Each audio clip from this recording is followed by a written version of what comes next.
My name is Doug Doerr. I'm a CH-53 pilot. I hail from Las Vegas, Nevada. I left Las Vegas to attend the Virginia Military Institute, graduating in 1979 under a Marine Option NROTC scholarship. Entered the Marine Corps and I reported to Marine Corps Air Station New River to begin my training as a CH-53D co-pilot, MOS 7564, and was assigned to Marine Heavy Helicopter Squadron 461 at New River. I flew in that squadron for about a year until July of 1983, when I joined Marine Medium Helicopter Squadron 261. 261 was a 46 squadron getting ready to go on deployment, as we routinely did at the days. 12 46s in that squadron would be joined by 453s from 461, 4 Cobras from HMA 269, and 2 Hueys from HML 167. And the squadron then became HMM 261, in parentheses, reinforced. Back in those days, our mission was to go to Beirut and relieve the 24th MAU, Marine Amphibious Unit, back in those days, and assume their mission in Beirut with the multinational peacekeeping force. We left New River on the 17th of October, flew aboard USS Guam, which was pierside, and that ship left harbor on the 18th of October, 1983, heading east to Beirut. A couple days out at sea, the 20th, early in the morning, the Captain Quarterman, the skipper of the Guam, announced on the 1MC that he says, some early risers have already asked him why the sun is in a different position this morning. Instead of being off the bow, it's now at the port side. We're heading south. He told us there was a coup in the island nation of Grenada. There's some students trapped at a medical university, and President Reagan has ordered us down south to stand by for further tasking. 23rd of October, we were shocked at the bombing of the BLT headquarters in Beirut, part of 1st Battalion, 8th Marines. And I remember seeing my first flash message in my life and the casualties.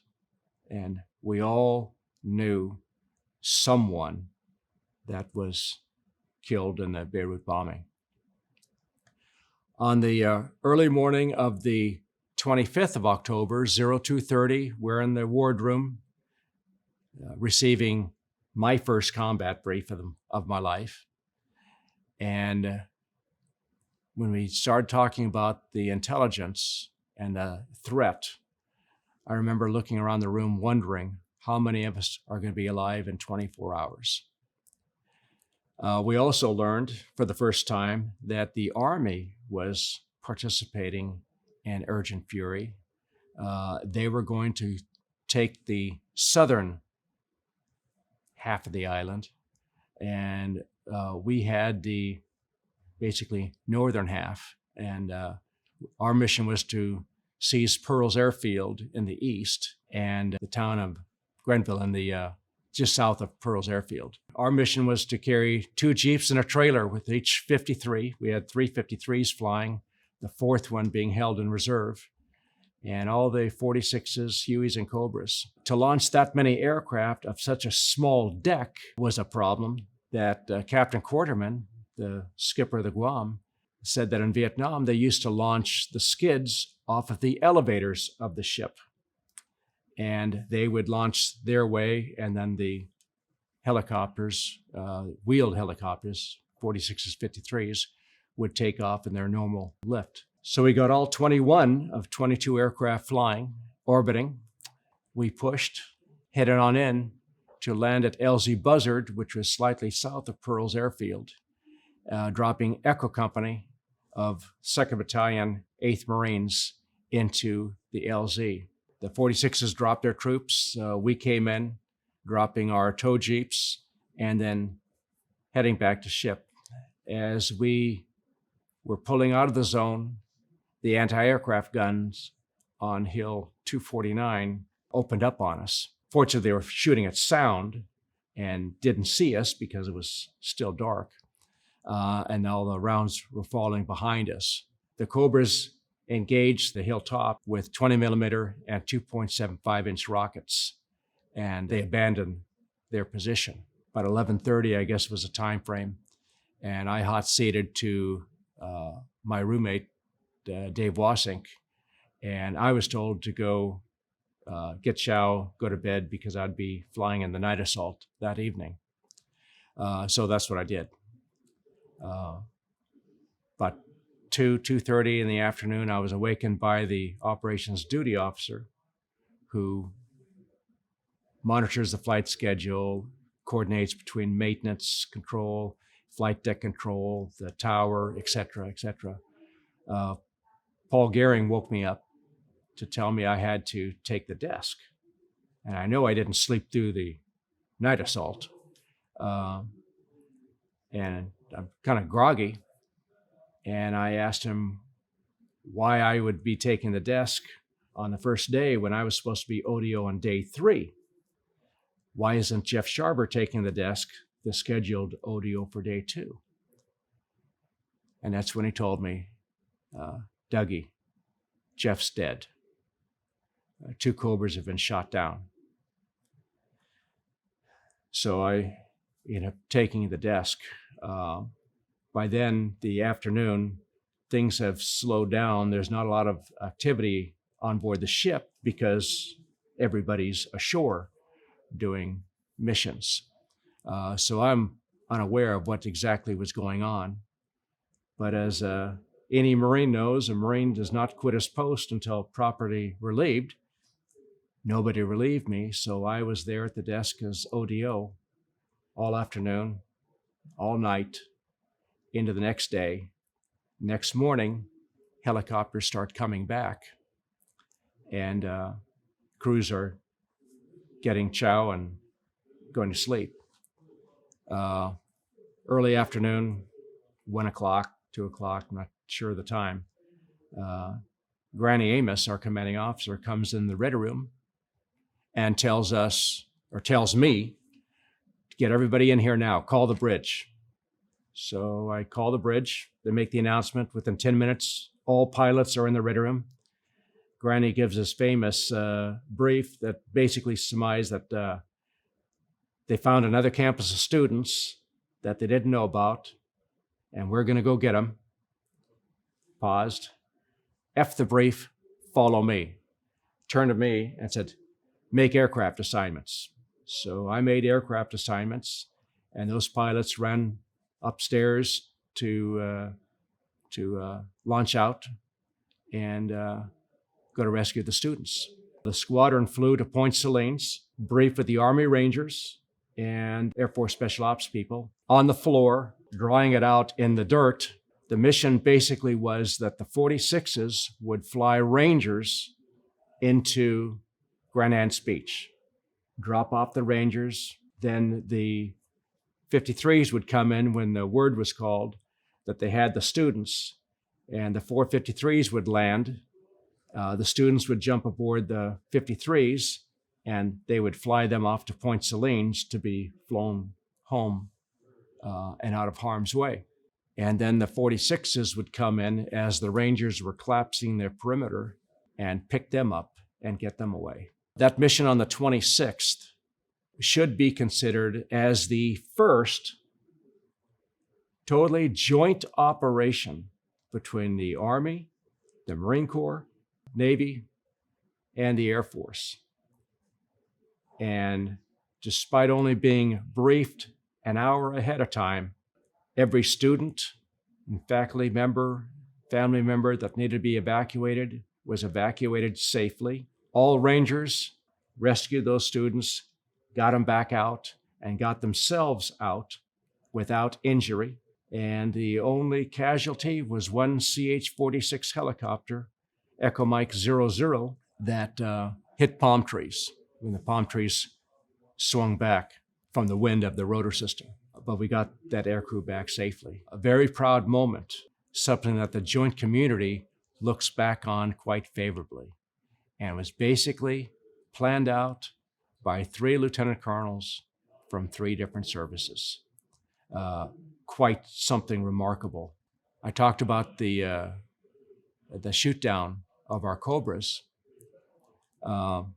Echo Mike 3-2, piloted by Captain Tim Howard and Captain Jeb Siegel, and Echo Mike 3-0, piloted by Major Pat Jaguar and Lieutenant Jeff Sharber, were rotating with our other 2 Cobras on the western side of the island, supporting the Army and trying to rescue the SEAL rescue of Sir Paul Scoon, who was the Prime Minister, if you will.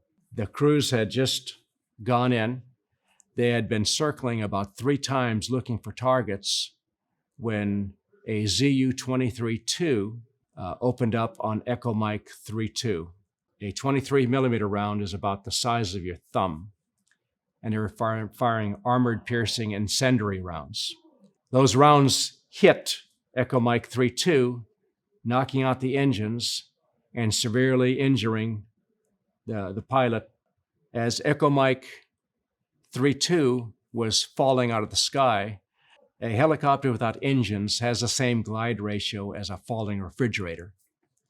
And a helicopter requires both arms and both legs to fly it. Captain Howard's whole right side of his body is wounded, severely injured. Captain Siegel in the front is unconscious. I guess his head hit the toe site. So Captain Howard entered the auto rotation by bottoming the collective. And then right before the aircraft hit the ground, he pulled the cyclic back, which raises the nose and slows your forward motion over the ground, just as with a horse, when you pull the reins back, the horse knows to slow down. The helicopter basically does the same thing. It's still falling, and then right before you hit, the pilot's supposed to rock the nose over and then pull the collective. Captain Howard is doing this with only his body parts on his left side.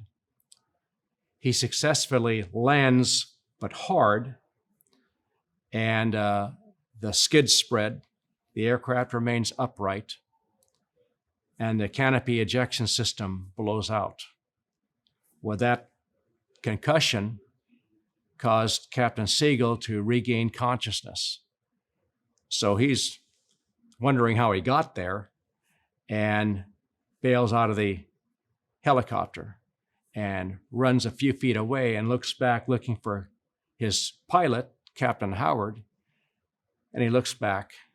The aircraft is starting to burn, and there's Captain Howard in the aircraft. Blood everywhere.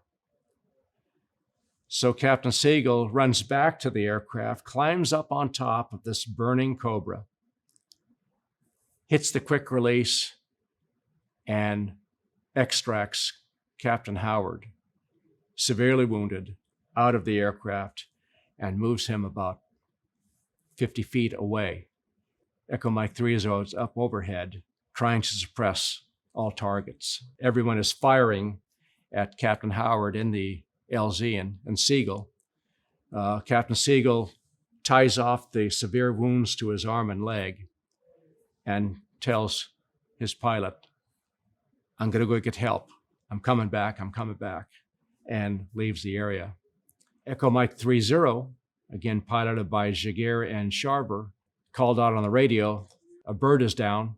Echo Mike 1-0, a 46 piloted by Major Mel DeMars, Lieutenant Larry King, Gunnery Sergeant 90, Corporal Doug Gore, heard the call because they were in overhead delta aboard Guam at 1,000 feet. They heard the call.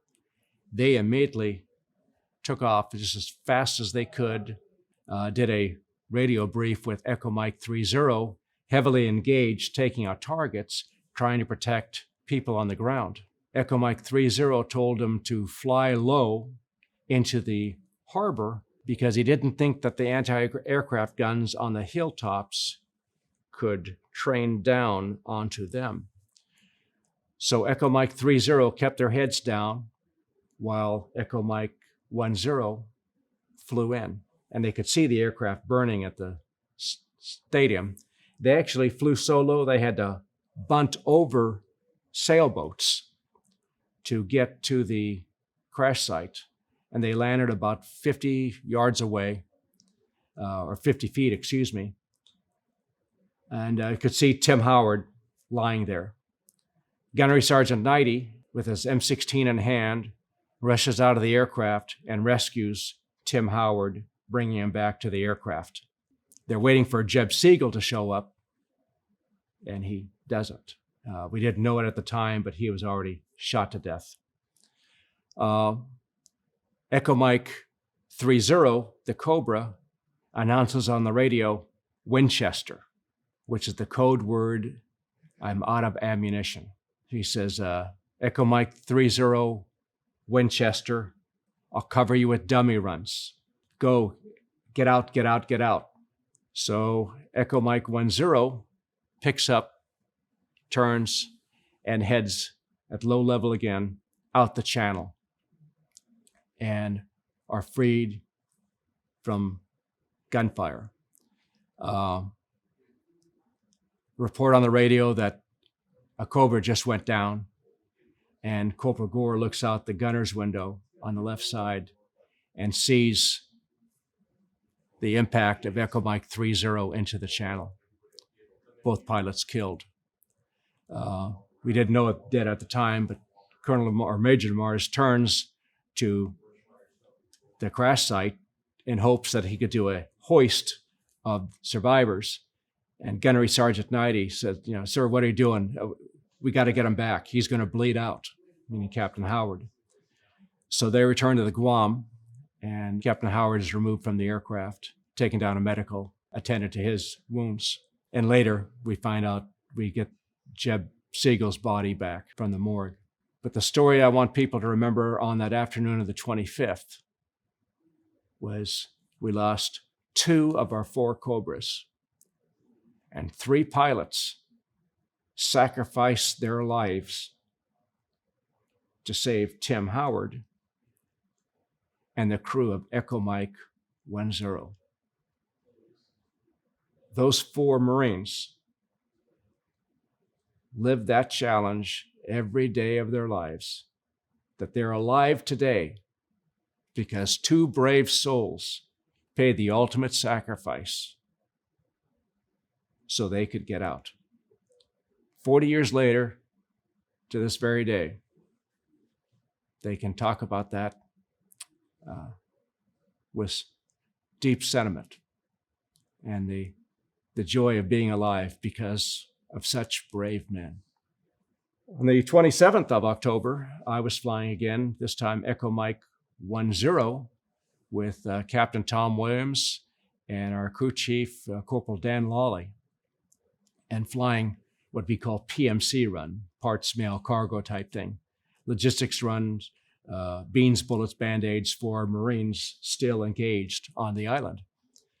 And we were told that the anti-aircraft guns, ZPU-4s, that are sitting on top of the mountain that actually opened fire on us 2 days earlier were rigged for external lifts.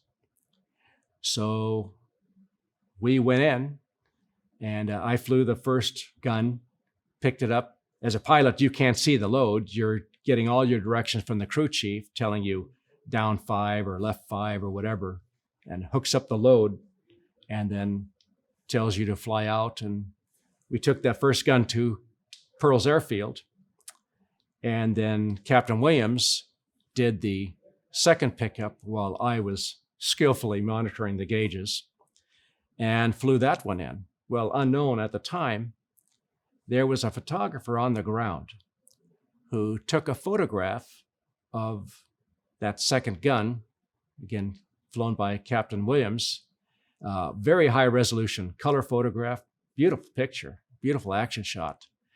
And that photograph is now in the National Museum of the Marine Corps.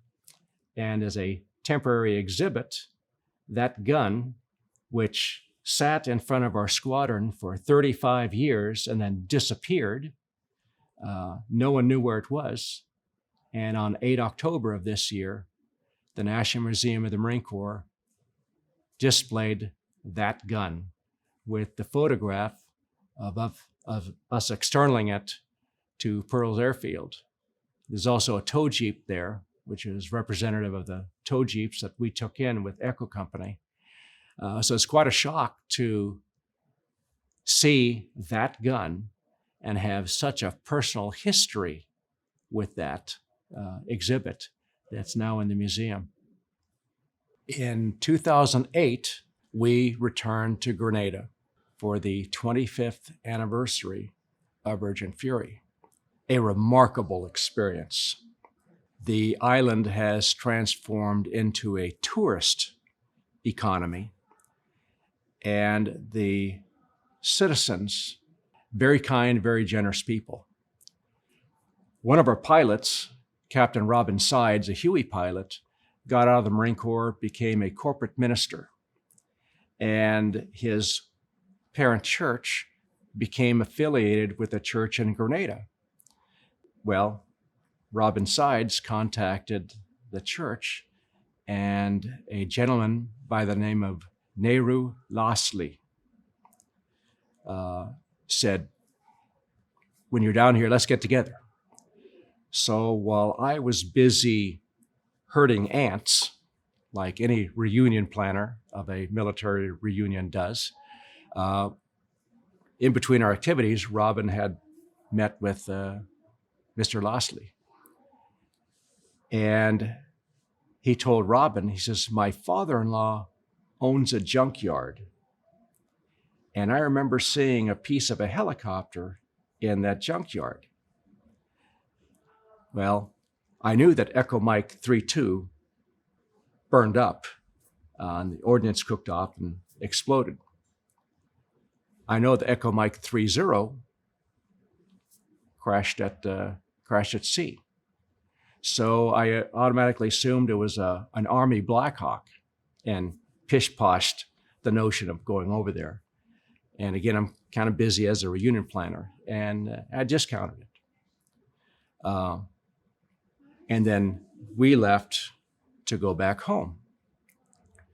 Well, Robin and Granny and Greg Bauer and Jay Hamilton and a few others stayed behind. So they went out to the junkyard. Granny and all comes back a few days later, and the following Monday, Granny calls me on the phone and says, "Come over here. I just worked on the other side of the building." So I assumed he needed Microsoft Office help. And so I went over there in my mind to help him out on the latest computer issue. And he says, "No, look at this," and turned his screen. And there they all were standing around the tail boom of Echo Mike 32. Been sitting in a junkyard for 25 years. So, of course, we have to have that home. This is end of October of 2008. Well, the Marine Corps Museum, the Heritage Foundation, I should say, does a birthday ball for the Marine Corps birthday, 10 November. And a beautiful celebration and pageant that they put on in Leatherneck Gallery for all the docents. And by the grace of God, I'm sitting right next to Lynn Zell, who was our director at the time. A gracious, wonderful lady, but she's a busy lady and doesn't have a lot of time, in my mind, for small talk. So I was addressing everybody and pleasantries and all that. And I could swear I heard the good Lord say to me, "Doug, here's your opportunity. I got it all set up for you. The ball's in your court."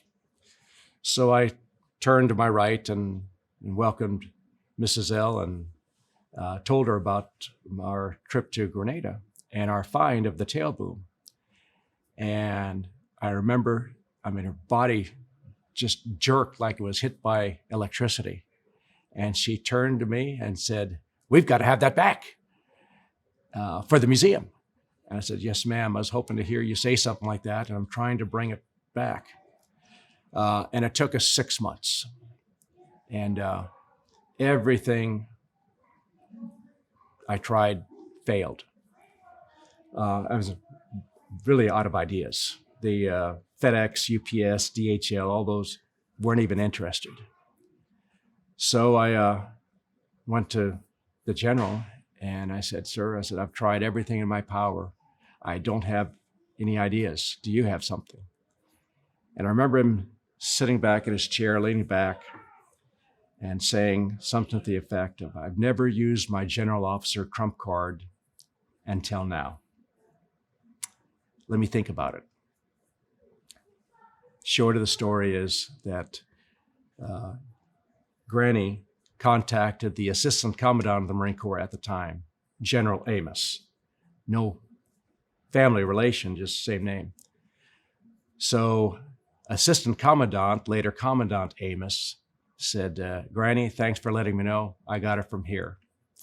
And he fragged a KC-130 from VMGR 252 to fly down there and bring back our tail boom. So in April of 2009, Otis 00 flies to Grenada, and they bring our tail boom home. So that day that she was flying in, I contacted as many as I could in the squadron, and we all rallied at the air facility at Quantico, and Echo Mike 32 comes home in a crate. And the air station takes control of it, takes it down to the warehouse, and is eventually signed over to the National Museum of the Marine Corps. And in February of 2023, I was notified by the museum that they were going to hang Echo Mike 32. So I camped out here that day and watched the installation of Echo Mike 32. I put out a statement to the squadron telling that Echo Mike 32 is flying again, this time in the National Museum of the Marine Corps. Gallery 13, where she is hanging, is not yet open to the public. But I invite people to visit the museum, and from the overlook, you can get a clear view of the remnants of that aircraft. And I will tell you the story of how we retrieved it and the sacrifices that my squadron mates made to rescue the pilot of Echo Mike 32. Tim Howard made it back home despite multiple surgeries. Normally they would list him as disabled and put him out of the Marine Corps with full retirement. He pleaded to stay on active duty. And basically the commandant said, if you can pass a PFT, then you can stay in. He passed the PFT.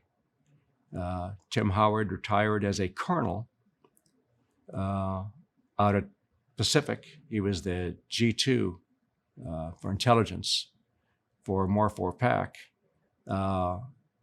As a major, he was the squadron commander or the platoon commander for the RPV platoon, or remote piloted vehicle platoon, flying pioneers, and did that many years, and then continued to do well in the service, and as I said, ended up retiring as a colonel. still alive, still full of life today. But as he tells me every day, he thinks about the gift of life provided to him by Jeb Siegel, Pat Jaguar, and Jeff Sharver. So I invite you to come to the museum and see these great exhibits that we have. And Gallery 13 and 14 is just going to blow your socks off when you see it. Very, very well put together. So come on by and welcome aboard.